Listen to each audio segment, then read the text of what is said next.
रामकृष्ण हरी म्हणजे या ठिकाणी आम्ही सशाचं पिल्लू काढण्यासाठी विहिरीपाशी आलेलो. काशीनाथ बोललो म्हणलं जात्या खाली. काशीनाथ भाई म्हणे आपली काही हिंमत काम नाही करू राहिली. म्हणलं मग तुम्ही घाबरू नका, मी जातो, ताण नाक घेऊ तुम्ही, मी असल्यावर. मग मी काय खाली गेलो शकता. आणि मग म्हणलं आता खाली जातो मी डायरेक्ट, आणि त्याला डायरेक्ट धरून याच्यात टाकतो पिंजऱ्यात. मग हळूहळू मी खाली उतरतोय. काशीनाथ बोललो म्हणलं तुम्ही मला चराट द्या, मी बरोबर उतरतो, फक्त चराट सोडू नका म्हणजे मी पडणार पाहिजे खाली, नाही तर बस संपला मग विषय.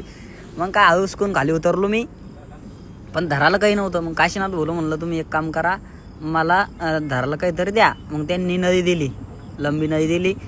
मग काय नदीनं मग मी ते लोटू लागलो त्याला. मग काशीनाथ बोललो म्हणलं तुम्ही आल्हाद वडा. पण ते वडायला लागले, पण वडता वडताच पुन्हा ते खाली पडून गेलं. हे पहा तुम्ही, पडलं पुन्हा खाली. मग आता त्यांना म्हणलं आता दुसून मुसून, आणि मग काय पुन्हा वडायला लागले ते. त्याला म्हणलं आता आल्हाद घ्या, एकदम धीमे धीमे घ्या एकदम. मग काय काशीनाथ भाऊन आल्हाद वडलं, आणि मग काय सशाचं पिल्लू बी निघलं, आणि विहिरीतली घाण पण निघून गेली, आणि सशाचं पिल्लू पण बाहेर निघलं सुरक्षित मस्त. आणि त्याला बाहेर काढून आम्हाला पण फार आनंद वाटला. आणि तुम्हाला हा व्हिडिओ बघून कसं वाटलं कमेंटमध्ये नक्की सांगा. रामकृष्ण हरी.